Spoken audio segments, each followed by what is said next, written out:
কার্তিক, গণেশ, বাবুন এসব আছে, এরা সব বলছে বাড়ির মধ্যে থেকে বিদ্রোহ হচ্ছে যে বিরাট বিরাট বুদ্ধিজীবী, কেউ কাক আঁকতেন, কেউ মহাভারত লিখতেন, কেউ ত্রিশূলে কন্ডম পরাতেন, কেউ শিবলিঙ্গে, কেউই তো থাকছে না। এখন দেখছি সেই পুরনো ওনারই জেল খাটানো লোক, তার সঙ্গে কতগুলো ওই মিনি পাকিস্তান বলা লোক, আর কিছু ডিয়ার লটারি আর বাংলা পাউচ খাওয়া উকিল, এই তো পাশে ঘুরছে। আমার মনে হয় যে ওই স্ট্যান্ডিং ওভেশনের পরেই দলটা 80 থেকে 50, 50 থেকে 20, আজকে তো দেখলাম 6 থেকে 10-এ নেমেছে।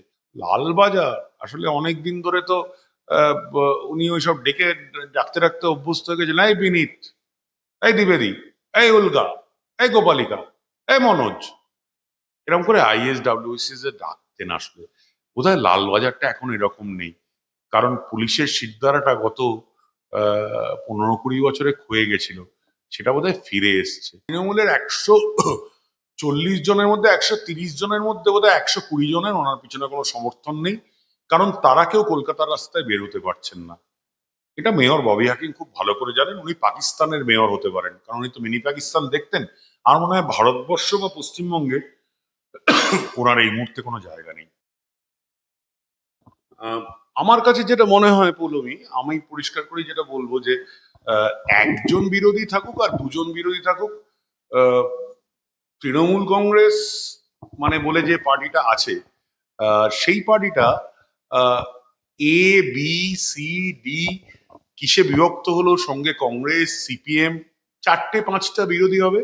আমরা মনে করি যে এই যে নতুন সরকারটা তৈরি হয়েছে, দেখো আমাদের সঙ্গে তো রাজনৈতিকভাবে কোনো দলের সম্পর্ক নেই, তবে আমরা চেয়েছিলাম এই গত 15 বছর, তার আগে 34 বছর, বা তার আগে 10 বছর, 6 দশক ধরে সেই নকশাল আমল থেকে যে ভারত বিরোধী, কেন্দ্র বিরোধী, দেশ বিরোধী যে সরকারটা চলছিল, সেই সরকারের মধ্যে অনেকগুলো বিরোধী এরকম তৈরি হয়েছে, মানুষ তাদের বিরোধী বানিয়ে দিয়ে নতুন সরকার একটাকে তৈরি করেছে, যেটা ভারতবর্ষের মতো করে দেশের চিন্তা ভাবনা করে, পশ্চিমবঙ্গের চিন্তা ভাবনা করে।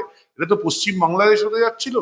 সেই জায়গায় দাঁড়িয়ে এই কে, সত্যি কথা বলতে গেলে দল ভাঙছে, 40 জন নিয়ে যাচ্ছে, ওই চাল ডাল খিচুড়ি, খিচুড়ির মধ্যে থেকে কোনটা চাল হলো, কোনটা ডাল হলো, কোনটা হলুদ হলো, কোনটা জিরের গুঁড়ো হলো, ভেবে লাভ নেই।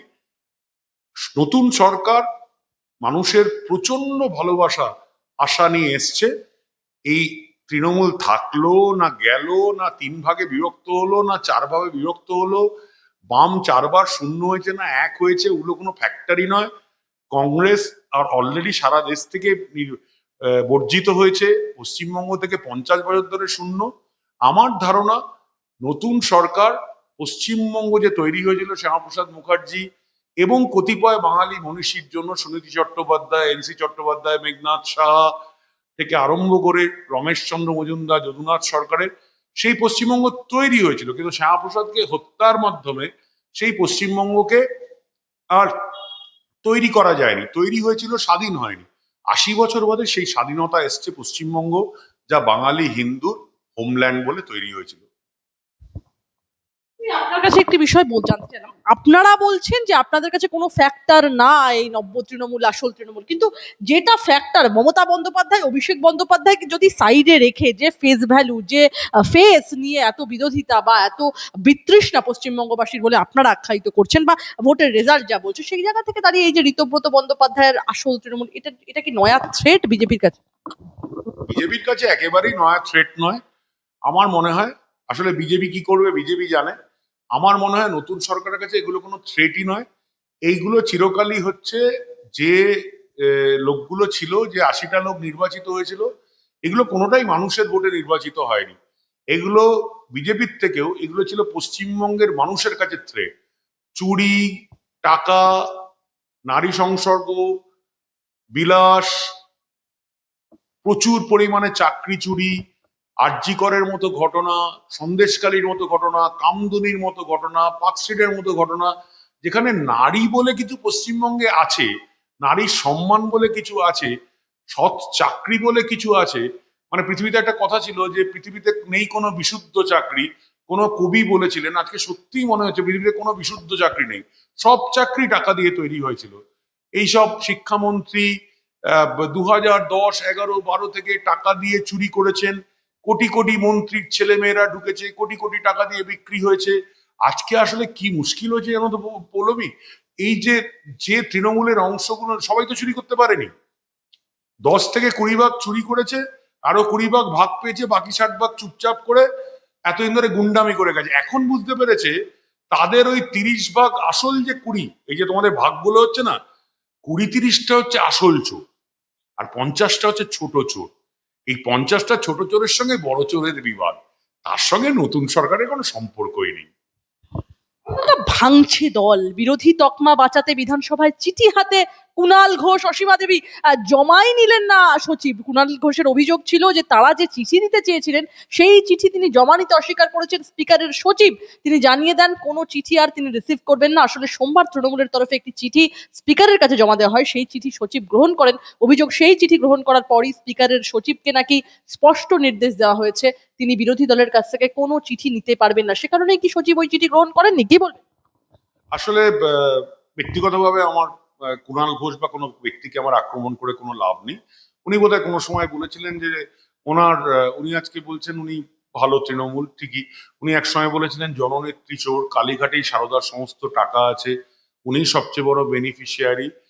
যাকে আমার কোনো কিছু বলার নেই, কারণ উনি বোধহয় বহু মানুষকে আক্রমণ করেছিলেন, মিঠুন চক্রবর্তীর ছেলে থেকে সজল ঘোষের বাবা থেকে অমৃতা সিনহার স্বামী থেকে সন্দেশখালীর হিন্দু মেয়েদের মুখ দেখতে চেয়েছিলেন ওরা সত্যি রেপ হয়েছে কিনা জানার জন্য, বা একটা বাজে অডিও প্রকাশ করেছিলেন কোনো সময় আরজিকরের আন্দোলনের, আরজিকরের কাকিমাকে কাকুর নামে, সেই ডাক্তার বন্টির নামে একের পর এক নোংরা, একের পর এক নোংরা নর্দমা পাকের মতো তৈরি হয়েছে।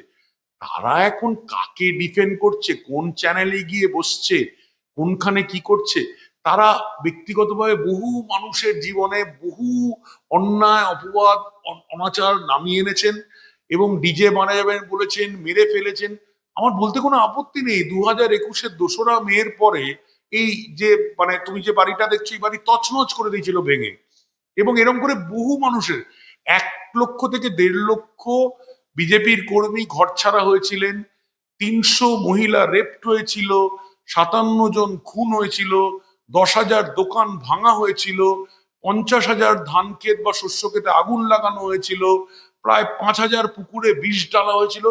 এক সীমাহীন অত্যাচার, নির্যাতন 5 বছর। তারপরেও এই যে বললাম মানুষের ক্ষমতা অনেক বেশি, মানুষ ঠিক এর মধ্যে দিয়ে লড়াই করতে করতে দেয়ালে পিঠ ঠেকতে ঠেকতে আজকে সেই বাঙালি নতুন করে পশ্চিমবঙ্গের সরকারকে প্রতিষ্ঠা করে এই চোর ডাকাত শয়তান মিথ্যেবাদী তোলাবাজদের সরিয়ে দিয়েছে।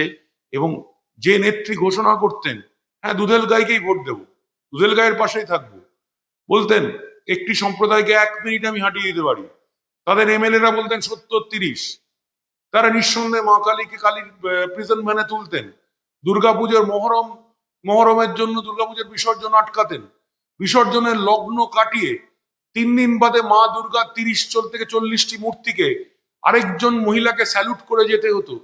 ভয়ানক অবস্থা। এ জিনিস স্বাধীনতার আগে মুসলিম লীগ ব্রিটিশও করতে পারেনি, যা গত 15 বছরে করেছে। এবং এই জিনিসের অবসান ঘটিয়েছেন, আমি গর্ব করে বলি, পশ্চিমবঙ্গের হিন্দুরা। এবং কিছু কিছু জন হলেও, আমি তাদেরকে অতি কম হলেও বলবো, পশ্চিমবঙ্গের যারা বুঝেছেন যে মুসলমানরা যে এটা ভারতবর্ষ থেকে বেরিয়ে পশ্চিমবঙ্গ পশ্চিম বাংলাদেশে রূপান্তরিত হচ্ছে, আমি সেই ভারতীয় মুসলমানদের, সেই পশ্চিমবঙ্গীয় মুসলমানদের, সেই পশ্চিমবঙ্গীয় হিন্দু নরনারায়ণদের প্রণাম জানাই। মমতা বন্দ্যোপাধ্যায়ের তৃণমূল কোথায়? গোটাটাই তো হাইজ্যাক্ট হয়ে গেছে বলছেন ঋতব্রত বন্দ্যোপাধ্যায়, কি বলবেন? একেবারেই ঠিক।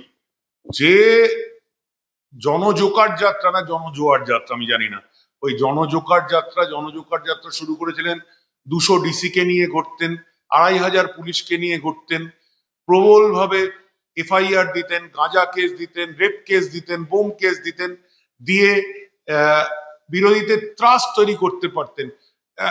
ধরো আমার নামে 11টা এফআইআর, থেকে আরম্ভ করে হাজার হাজার লোকের নামে হয়তো 300টা এফআইআর, 400টা এফআইআর।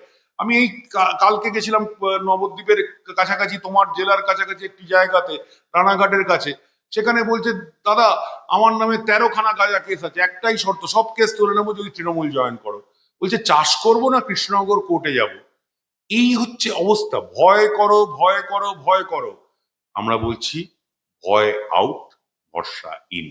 ভরসা করুন, এই সরকার শিল্প নিয়ে আসছে, এই সরকার ডিএ নিয়ে আসছে, এই সরকার সপ্তম পে কমিশন নিয়ে আসছে, এই সরকার পুঁজি নিয়ে আসছে, মা লক্ষ্মীকে ফিরিয়ে নিয়ে আসছে, বিশ্বকর্মার কারখানা নিয়ে আসছে, ধন্বন্তরী স্বাস্থ্য নিয়ে ফিরে আসছে, শিক্ষার সরস্বতী নিয়ে ফিরে আসছে, যা কত 60 বছর ধরে পশ্চিমবঙ্গ থেকে যেতে যেতে আজকে নরকে রূপান্তরিত।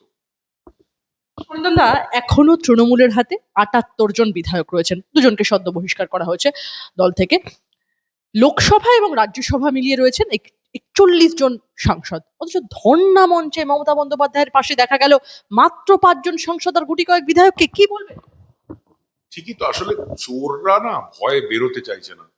আমার এক বন্ধু আর কি, সে আমি তার নাম বলছি না, সে এই মুহূর্তে তৃণমূলের একজন সাংসদ। সে বলল যদি বেরোই, ওইখানে যাই না, মানে যদি আহ, আমরা ওইখানটাতে যাই ধর্ণা মঞ্চে, আমাকে জানিস তো আমার এলাকার লোকরা মারবে। আমি বললাম তাই কি করবি? বলছে আমি বাড়িতে বসে আছি, আমি গ্যাংটকে লুকিয়ে বসে আছি, আমি যাব না। কারণ কি, তারা তো আসলে শিবলিঙ্গে কন্ডম পরিয়েছিলেন, কেউ ত্রিশূলজাত কবি, সব এরা। মানে ধরুন আজকে, মানে এই যে এতগুলো জায়গা, এক জায়গায় কোনো একজন সেনবাবু, তিনি আজকে সঙ্গীত মেলার মধ্যে অপা সাজিয়েছেন, প্রচুর পরিমাণে অপা, অর্পিতার পর অর্পিতা সাজিয়েছেন। একজন বই মেলাতে দে আর চট্টোপাধ্যায় কোম্পানি, তারা মিলে বুক সেলার্স গিল্ড দখল করে সমস্ত রকম পড়ে জিহাদি প্রকাশনাগুলোকে স্থান দিয়েছেন। এবং ঠিক তেমনি ভাবেই নাটকের জায়গাতে ঘোষ অ্যান্ড বসু কোম্পানি, তারা নাটকের দল থেকে সমস্ত পরিমাণ যত জিহাদি, বামপন্থী, খারাপ দেশ বিরোধী নাটক, রামকে পাড়িয়ে যাও। আমি একটা নাটক দেখতে গেছিলাম সীতায়ন বলে, সেখানে সীতা আর লক্ষণের মধ্যে যৌন সম্পর্ক দেখানো হচ্ছে। মানে সে এক ভয়ঙ্কর পরিস্থিতি। এইগুলোকে তারা চালিয়েছেন। এবং ঘটনা হচ্ছে, রামায়ণ মহাভারত সবাইকেই বদলে দিয়েছেন, সীতাকে বদলে দিয়েছেন, দ্রৌপদীকে বদলে দিয়েছেন। ভুলে যেও না, ভুলে যেও না এই ভারতবর্ষ, যে স্বামীজি বলতেন স্বদেশ মন্ত্রে, ভুলে যেও না এই ভারতবর্ষতে তুমি জন্ম থেকেই বলি প্রয়ত্ত, সীতা সাবিত্রী আমার মা, আমার উপাসিকা। এবং মনে রাখবে, দুটো মহাকাব্য তৈরি হয়েছিল দুজন নারীকে অপমান করার জন্য, একজন সীতা, একজন দ্রৌপদী। ভারতবর্ষ মাতৃশক্তির পূজারী। ভারতবর্ষ যেখানেই সন্দেশখালি দেখবে, যেখানেই কামদুনি দেখবে, যেখানেই পার্ক স্ট্রিটের সুজেটকে দেখবে, যেখানেই আরজি করের ডাক্তার বোনকে দেখবে, সেইখানেই ভারতবর্ষ জেগে উঠবে, পশ্চিমবঙ্গ জেগে উঠবে।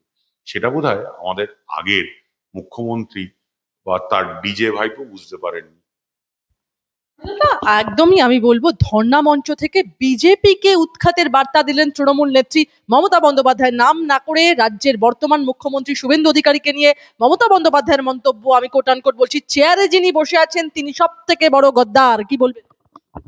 আরে সরকারের থেকে উনি শুভেন্দু অধিকারীকে আটকাতে পারেননি। 104টি হাইকোর্টে মামলা করে তাকে মিছিল করতে হয়েছে, তাকে কে আটকাবে? শুভেন্দু অধিকারী হিন্দু রাজ্য অভিষেকের বরপুত্র। শুভেন্দু অধিকারীকে কে আটকাবে? তিনি মুখ্যমন্ত্রী। তিনি আজকে সম্পূর্ণ দাঁড়িয়ে বকরি ঈদের মধ্যে কুরবানি নিষিদ্ধ করেছেন। তিনি সেখানে আজকে ইসকনে গিয়ে মায়াপুরে গো বৎসন করছেন। এবং আমাদের যা ভারতবর্ষের সংস্কৃতি, আমাদের এখানে বারবার করে বলছি, ওই যে বলেছিলাম ব্রিগেডের সভায় চিকেন প্যাটিসওয়ালা করা যায় না, গীতার সভার মধ্যে গিয়ে আমি আমিষাশী লোক, আমি মাছ মাংস সব খাই, কিন্তু তাই বলে মনে রাখবে অষ্টমীর দিন যখন মা কাকিমারা উপোস করে, ওখানে বসে গিয়ে চিকেন ললিপপ চেবাই না। ঠিক তেমনি ভাবেই আমি মুসলমানদের শ্রদ্ধা করেই বলছি, আপনারা ভেবে দেখবেন, আপনাদের উপাসনার দিনে কেউ যদি শুয়োরের মাংস নিয়ে আপনাদের মসজিদের চারপাশে ঘোরাঘুরি করে, আপনারা মেনে নিতেন? আমরা এই ভারতকে দেখতে চাই যেখানে তিনটি ছেলে ওই গেরুয়া পতাকা নিয়ে চারটে টুপি পরা বা লুঙ্গি পরা মুসলমানকে গিয়ে বলবে জয় শ্রীরাম। না, হবে না। ঠিক তেমনি ভাবেই চারটি মুসলমান ছেলে এসে বলবে হিন্দু মন্দিরের সামনে আল্লাহু আকবর, হবে না। আমাদের রাজ্যের বিরোধী দলের প্রেসিডেন্ট বারবার করে বলছেন কিন্তু এটা হিন্দুর সরকার নয়, এটা মুসলিমের সরকার নয়, এটা পশ্চিমবঙ্গের সরকার, যা গত ৮০ বছরে তৈরি হয়নি, এবার হলো। আমি একটা প্রশ্ন করবো অরিন্দম দা আপনার কাছে। বাংলাকে সমাজ বিরোধীদের হাতে ছেড়ে দিয়েছেন নরেন্দ্র মোদী, ধর্ণা মঞ্চ থেকে কটাক্ষ মমতা বন্দ্যোপাধ্যায়ের, কি বলবেন? নরেন্দ্র মোদী আর সমাজ বিরোধী, সারা ভারতবর্ষের দিকে তাকান। সারা ভারতবর্ষে আমরা বলি আসলে উনি বোধ হয় নরেন্দ্র মোদীর লেভেলে নয়, দড়ি দিয়ে ঘোরাবো, ও কোন হ্যাঁ হোদল কুতকুত এইসব বলেছিলেন, তো আসলে বুঝতে পারেননি। নরেন্দ্র মোদী আসলে বিশ্বের বন্ধু, বিশ্বগুরু নয়, বিশ্বের সবার বন্ধু।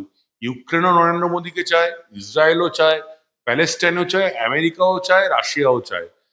আমরা বলি ডাবল ইঞ্জিন সরকার চলছে না, জানেন তো, ট্রিপল ইঞ্জিন সরকার চলছে। রাজ্যে বিজেপির সরকার, দেশে একটা রাষ্ট্রীয় সরকার, বিদেশে ইউরোপিয়ান ইউনিয়ন G20-তে আরেকটা ভারতের সরকার। এটাকে বলে ট্রিপল ইঞ্জিন সরকার। নরেন্দ্র মোদী ট্রিপল ইঞ্জিন সরকার আর কালীঘাটের সর্বভারতীয় কি যেন কংগ্রেস, তার সঙ্গে তুলনা না করাই ভালো। ৭৮-এ হাজির মাত্র ৬। ধর্নায় তৃণমূলের ধস স্পষ্ট হলেও মমতা বন্দ্যোপাধ্যায় কিন্তু বলছেন বিজেপিকে সরাবই, কি বল? আমার মনে হয় উনি তো সরে গেছেন, উনি আর কাউকে না সরানোই ভালো। আহ ওনার প্রতি আমার প্রচন্ড শ্রদ্ধা প্রণাম রইল প্রাক্তন মুখ্যমন্ত্রী হিসেবে। আমরা খুব পছন্দ করি যে যে কোনো প্রাক্তন মুখ্যমন্ত্রীকে আমরা সম্মান দিই, প্রাক্তন স্পিকারকে সম্মান দিই। উনি বোধহয় বুঝতে পারেননি যে ওনার কাছ থেকে উনি যে এইবারও যে ৮০টা সিট পেয়েছেন, তার মধ্যে প্রায় ৪০টা সিট হচ্ছে গাজোয়ারি করে ভয় দেখিয়ে নেওয়া, এত কেন্দ্রীয় জায়গার মধ্যে থেকে। উনি বুঝতে পারছেন না, উনি দিনে দিনে দিনে দিনে ওই ৬জন গেছে, তো এরপর ৬জন থাকবে কি জানি। আজকে তো ওনার বাড়িতে ওনার ভাই নাকি বলেছে যে আমি কি যেন বিশ্বাস ব্রাদার্সের সঙ্গে কাজ করতে ভাল লাগছে না, আমি নতুন ক্রীড়ামন্ত্রী নিশীথ প্রামাণিকের সঙ্গে কাজ করতে চাই। কে কার্তিক, গণেশ, বাবুন এসব আছে, এরা সব বলছে। বাড়ির মধ্যে থেকে বিদ্রোহ হচ্ছে। বাড়ির মধ্যে নাকি ১০ জনের মধ্যে কজন থাকে দেখুন, পরে তো MLA আর MP দেখবেন। অলরেডি তো এমপির মধ্যে কেউ নেই। এই যে বড় বড় নেতা নেত্রী যারা ২১শে জুলাই মঞ্চে রাজনর্তকী, রাজনট, রাজকবিতা, রাজকবিরা দাঁড়িয়ে থাকতেন, তেল মেরে আছে, কাউকেই তো দেখতে পাচ্ছি না। খুবই ভয় লাগছে। আমি মমতা ব্যানার্জির কাছে শুভেচ্ছা প্রদান করছি, তাকে আমি প্রচুর শুভেচ্ছা জানাচ্ছি, তিনি যেন ভালো থাকেন। তার পাশে যে এই বিরাট বিরাট লোকরা থাকতো, যে বিরাট বিরাট বুদ্ধিজীবী, কেউ কাক আঁকতেন, কেউ মহাভারত লিখতেন, কেউ ত্রিশূলে কন্ডম পরাতেন, কেউ শিবলিঙ্গে, কেউই তো থাকছে না। এখন দেখছি সেই পুরনো ওনারই জেল খাটানো লোক, তার সঙ্গে কতগুলো ওই মিনি পাকিস্তান বলা লোক, আর কিছু ডিয়ার লটারি আর বাংলা পাউচ খাওয়া উকিল, এই তো পাশে ঘুরছে।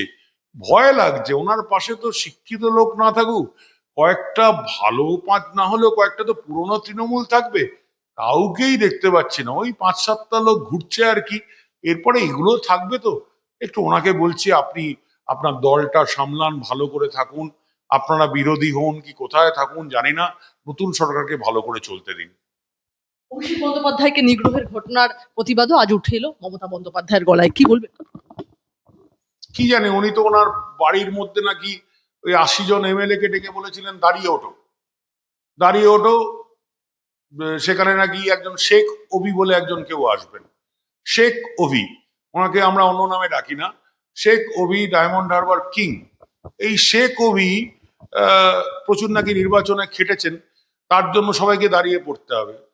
ওই যে দাঁড়িয়ে পড়া, আসলে আমরা বলতাম আমরাই নির্যাতিত, পশ্চিমবঙ্গের ১০ কোটি লোক নির্যাতিত। জানতাম না যে তৃণমূলের মধ্যে এতগুলো MLA, এতগুলো MPও ওই শেখ অভির ভয়ে এত নির্যাতিত। ক্যামাক স্ট্রিট আর প্যাকের ভয়ে তারা যে এত আতঙ্কিত ছিলেন, তারা ভয়ে ভয়ে দল ছেড়ে পালাচ্ছেন। কারণ দল ছেড়ে না পারলে লোকেরা এলাকা ছাড়া করে দেবে, যে ও আপনি কি আদি তৃণমূল। ভয়ানক জিনিস আর কি। আমার মনে হয় যে ওই স্ট্যান্ডিং ওভেশনের পরেই দলটা 80 থেকে 50, 50 থেকে 20, আজকে তো দেখলাম 6 থেকে 10-এ নেমেছে। ওই ধর্ণা মঞ্চে কোথায় আম্বেদকরের পায়ে গিয়ে কিসব ওয়াই চ্যানেলে গিয়ে বলছেন জনগণ সঙ্গে আছে, এই আছে ওই আছে। আমার মনে হয় আর হাস্যকর হবেন না। প্রাক্তন মুখ্যমন্ত্রী বুদ্ধদেব ভট্টাচার্য ছিল, প্রাক্তন মুখ্যমন্ত্রী সিদ্ধার্থ শঙ্কর রায় ছিলেন। কেউ চোর বলেনি, কেউ এত নোংরা করে খিল্লি করেনি। মমতা ব্যানার্জি, আপনাকে আমরা অসাধারণ বিরোধী নেত্রী বলে জানি। আপনি সিপিএম এর শাসন শেষ করেছিলেন। আপনি অন্ততপক্ষে এতটা হাসির পাত্র হবেন না, কারণ আসলে আপনার দলে, আপনার নেতৃত্বে, আপনার পরিবারের নেতৃত্বে এত চুরি হয়েছে, এত তোলা হয়েছে, এত রাহাজানি হয়েছে, এত মহিলাদের শোষণ হয়েছে, ধর্ষণ হয়েছে, এত গরিব চাষি, কৃষক, শিক্ষকদের চাকরি কেড়ে নেওয়া হয়েছে, চুরি হয়েছে, বিক্রি হয়েছে। আপনি ভালো হয়ে যান। All is well. প্লিজ আপনারা সুস্থ হন। অরিন্দম দা, আমি একটা প্রশ্ন করব। নবান্ন এবং লালবাজার ঘেরাওয়ের ডাক মমতা বন্দ্যোপাধ্যায়ের কিভাবে দেখছেন? আহ নবান্ন তো ছিলেন কিছুদিন আগে, উনি আবার ঘেরাও করবেন, আবার সেই ঘেরাও, হরতাল, স্ট্রাইক, এসব তো উনিই বন্ধ করেছিলেন। কিন্তু উনি বোধহয় পারবেন না, আমার যেটা মনে হয়। লালবাজার আসলে অনেক দিন ধরে তো উনি ওইসব ডেকে ডাকতে ডাকতে অভ্যস্ত হয়ে গেছেন। এই বিনীত, এই দ্বিবেদী, এই উলগা, এই গোপালিকা, এই মনোজ, এরকম করে আইএসডব্লিউসি যে ডাকতেন। আসলে বোধহয় লালবাজারটা এখন এরকম নেই, কারণ পুলিশের শিরদাঁড়াটা গত 15-20 বছরে ক্ষয়ে গেছিল, সেটা বোধহয় ফিরে এসছে। পুলিশ এখন সাদাকে সাদা, কালোকে কালো বলতে জানে, এবং মনে হয় মমতা ব্যানার্জি এই কথাটা ভুল বলছে। পারবেন না, আর বলছেন নবান্ন ঘেরাও করব, লালবাজার ঘেরাও করে ডাক দিচ্ছেন রীতিমতো। পারবেন না, পারবেন না। কারণ কি জানেন তো, মানুষ ওনার সঙ্গে নেই। আগে তো উনি খালি পুলিশ আর প্যাক প্যাক দিয়ে সামলাতেন, আর ডিজে বাজানো ওই ভাইপোকে দিয়ে করতেন। আহ, বাকি সমস্ত এমএলএ এমপি তো ছেড়ে যাচ্ছে প্রায় প্রতিদিনই। উনি, মানুষ ওনার সাথে নেই। মানুষ এই 15 বছরের অত্যাচারে মরতে মরতে মরতে মরতে আমার ভয় লাগছে আর কি। উনি বাইরে এরকম করে ঘুরে বেড়াচ্ছেন, কোন দিন মানুষের ক্ষোভ হয়ে যায়, আবার কি না কি করে। আমি চাই উনি ভালো থাকুন, উনি সুস্থ থাকুন। এসব ঘেরাও ঠেরাওয়ের কথা, গত 50 বছর ধরে ঘেরাও, বন্ধ, হরতাল, মানছি না, মানবো না, লড়াই চাই, লড়াই চাই, মানতে হবে, মানতে হবে, এগুলো চলে গেছে। নতুন পশ্চিমবঙ্গকে মেনে নিন। শিল্প, পুঁজি, মেধা, শিক্ষা, স্বাস্থ্য, নতুন চাকরি, নতুন অন্নপূর্ণা ভান্ডার, নতুন যুবশক্তি, নতুন কেন্দ্রীয় যোজনা, নতুন ডাবল ইঞ্জিন সরকার মেনে নিন। মমতা ব্যানার্জি, আপনি আমাদের কাছে অত্যন্ত শ্রদ্ধেয়, মেনে নিন, দয়া করে মেনে নিন। এবার আমার শেষ দুটো প্রশ্ন আপনার কাছে। মমতা বন্দ্যোপাধ্যায় বলছেন বেআইনি ভাবে দলের বিধায়ক, কাউন্সিলর, দলীয় প্রার্থীদের ভয় দেখানো হচ্ছে, তৃণমূল কর্মীদের বাড়ি থেকে বেরোতে দিচ্ছে না, ভয় দেখিয়ে রেখেছে, কিন্তু আমরা ভয় পাবো না, পথে নেমে লড়াই করবো, আর ভবিষ্যতে লড়াই চালিয়ে যাব, সংবিধানের প্রতিটা শব্দকে রক্ষা করব। কি বলবো? আসলে মমতা ব্যানার্জি আর সংবিধান ভাবলে কিরকম ভয় লাগে আমাদের। আমাদের ভয় লাগে এই কারণে, আসলে সত্যি কথা, তৃণমূলের নেতারা বেরোতে ভয় পাচ্ছেন। কারণ লোকলেই, বেরোলেই, যেভাবে ডিমের অমলেট হয়ে গেছেন একজন ওই সোনারপুরে গিয়ে, যদি এবার অমলেটের জায়গায় একদম পুরো পোচ করে রোস্ট করে নেয়, তন্দুরি করে নেয়, ওই জন্য তৃণমূলের নেতারা সত্যি বেরোতে ভয় পাচ্ছেন। এত চুরি করেছেন, এত লোককে অত্যাচার করেছেন, এত মহিলাকে অন্যায়ভাবে বিভিন্ন রকম ভাবে অশ্লীলতার দায়ে অত্যাচারিত করেছেন। আহ আমার মনে হয় তারা কিন্তু ঠিক বলেছেন। তারা নিজেরা ভয় বেরোতে চাইছেন না। কারণ, এবং মানুষ কিন্তু বারবার করে নতুন দলের প্রেসিডেন্ট বলছেন কাউকে কিচ্ছু করবেন না, কাউকে মারবেন না, কাউকে ধরবেন না, সম্পূর্ণভাবে আইনের উপর ভরসা রাখুন, আইনের শাসনের জায়গায় থাকুন। আমার মনে হয় আহ, বেশি তৃণমূলের লোকজনরা গত 15 বছরে যারা বেরিয়েছিলেন তাদের না বেরোনোই ভালো। কি দরকার, বাড়ির নিজের বউ, ছেলে মেয়ে, বাবা মারাও বলবে দয়া করে বেরোস না, লোকে তো যা তা করছে, নোংরামি করছে, লোকে যদি মারে আমার তো লজ্জায় মুখ দেখাতে পারবো না। আমার ধারণা ওনার বাড়ির মধ্যেই বিদ্রোহ শুরু হয়ে গেছে। ওনার এক ভাই, দু ভাই সব বাইরে বেরিয়ে বলছে আমরাও প্রচন্ড অত্যাচারিত হয়েছি। ভাবুন, হরিশ চ্যাটার্জি, হরিশ মুখার্জি বলছে অত্যাচারিত হয়েছে, তাহলে সারা পশ্চিমবঙ্গের অবস্থা কি ভেবে দেখুন। শেষ প্রশ্ন আপনার কাছে, মেয়র পরিষদ পদে ইস্তফা দিতে চলেছেন তারক সিং, মেয়র পরিষদ পদে ইস্তফা দিতে চলেছেন তিনি, পুরসভায় আরো ভাঙুন, এমআইসি পদ ছাড়ছেন তারক সিং, কি বলবেন? তারক সিং দাদা অনেক কাজ করেছেন আমি জানি। উনি তৃণমূল হলেও আমি তো বলতে পারবো না 100% তৃণমূল খারাপ, তবে ভদ্রলোক তৃণমূল করে না। আহ, তারক সিং কিন্তু যথেষ্ট পরিমাণে জনপরিষেবা দেওয়ার চেষ্টা করেছেন। উনি বুঝতে পেরেছেন মানুষের পালসটা, যে উনি যে দলটায় আছে তার জন্য ওনাকেই দায়টা নিতে হচ্ছে। এবং এরকম অনেক মেয়র ইন কাউন্সিল কিন্তু পদত্যাগ করতে চলেছেন। আমার ধারণা মেয়রই পদত্যাগ করতে চলেছেন। উনি এত মিনি পাকিস্তান উর্দুর দাওয়াত দিয়েছেন। বড় বার্তা দিচ্ছেন মেয়র ফিরহাদ হাকিম পদত্যাগ করতে চলেছেন। আমরা পদত্যাগ না করলেও লোকে পদত্যাগ করিয়ে দেবে, কারণ ওনার কোনো সমর্থন নেই। কারণ তৃণমূলের 140 জনের মধ্যে 130 জনের মধ্যে বোধহয় 120 জনের ওনার পিছনে কোনো সমর্থন নেই, কারণ তারা কেউ কলকাতার রাস্তায় বের হতে পারছেন না। এটা মেয়র ববি হাকিম খুব ভালো করে জানেন। উনি পাকিস্তানের মেয়র হতে পারেন, কারণ উনি তো মিনি পাকিস্তান দেখতেন। আর মনে হয় ভারতবর্ষ বা পশ্চিমবঙ্গে ওনার এই মুহূর্তে কোনো জায়গা নেই।